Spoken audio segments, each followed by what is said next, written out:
এনসিপির মধুপুরের সমন্বয়ক আমাদের প্রিয়ভাজন সবুজ ভাইকে তার গুরুত্বপূর্ণ বক্তব্য রাখার জন্য অনুরোধ করছি। আসসালামু আলাইকুম রহমতুল্লাহ। প্রিয় ভাইয়েরা, আজকে আমরা এখানে যে কারণে সমবেত হয়েছি, আমাদের একজন ভাই সহযোদ্ধা আব্দুর রহিমকে হত্যার উদ্দেশ্যে নৃশংসভাবে যেভাবে সন্ত্রাসীরা আঘাত করেছে, এটা আসলে ন্যাক্কারজনক। ইন্টারিম বারবার বলতেছে, ইসি বারবার বলতেছে তারা লেভেল প্লেইং ফিল্ড করেছে, কিন্তু আসলে মাঠে ময়দানে দেখতে পাচ্ছি যে এই বিএনপির সন্ত্রাসীরা আমাদের মা বোনকে, জামাতের নারী কর্মীদেরকে, আমাদের মা বোনেরা যারা ভোট চাইতে যায় তাদের কাপড় খুলে নেওয়ার মতো প্রকাশ্য হুঁশিয়ারি দেয়। অথচ এই জালেমেরা, এই বাটপারেরা ভুলে গেছে যে বিএনপিতে ভোট দেওয়ার কারণে নারায়ণগঞ্জে একজন মহিলাকে স্বামীর সামনে গণধর্ষণ করে হত্যা করা হয়েছে। তারা তাদের সেই ইতিহাস ভুলে গিয়েছে। ইভেন আমার এক ভাগিনা, এই মধুপুরের ছেলে, সে 2018 সালে দেখিয়ে ধানে শীষে ভোট দেওয়ার কারণে তাকে হত্যা করে এই মধুপুর বনাঞ্চলে পুড়িয়ে ফেলা হয়েছিল। এগুলো তারা ভুলে গিয়েছে।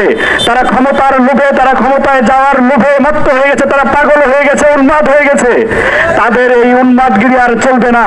এই মানুষ, সারা দেশের মানুষ দেখেছে কিভাবে তারা নিজেদের মধ্যে দলাদলি করে এই 17 মাসে 2 শতাধিক মানুষকে, নিজেদের ভাইকে, নিজেদের কর্মীকে, নিজেদের নেতাদেরকে হত্যা করেছে।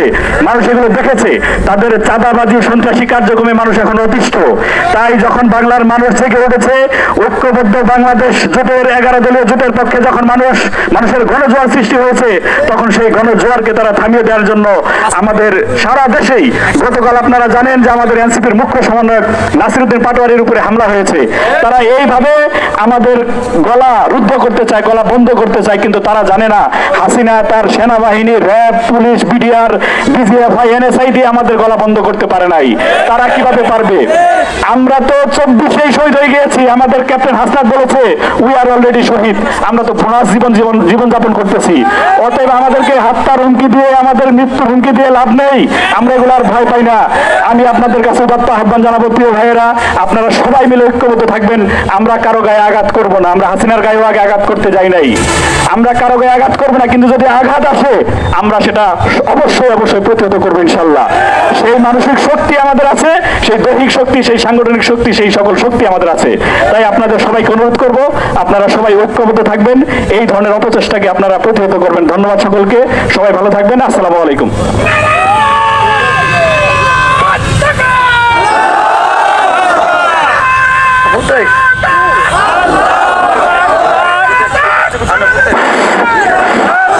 সম্মানিত উপস্থিতি, আমরা দেখতে পাচ্ছি সারা বাংলাদেশে একই অবস্থা। একটি দল চাচ্ছে অন্য কোন দল নির্বাচনে অংশগ্রহণ করুন, আমরা বিনা ভোটেই পাস করতে যাব, এরকম একটা ধারণা। বাংলাদেশের মানুষ এই ধরনের ইচ্ছা পূরণ করতে দিবে না ইনশাআল্লাহ। গত পরশুদিন গোপালপুরে আমাদের বোনদের উপর আক্রমণ করা হয়েছে। গোপালপুরের মহিলারা রাস্তায় নেমে বেরিয়ে পড়েছে। ওই সন্ত্রাসীদের দাঁত ভাঙ্গা জবাব দিয়েছে তারা। আজকে বাংলাদেশের মানুষ ঐক্যবদ্ধ হয়েছে। আজকে 11 দলের নেতৃত্বে আগামী জাতীয় সংসদে জামাত ইসলামের নেতৃত্বে জোট জয়ী হয়ে এই দেশ ইনশাআল্লাহ শাসন করবে ইনশাআল্লাহ।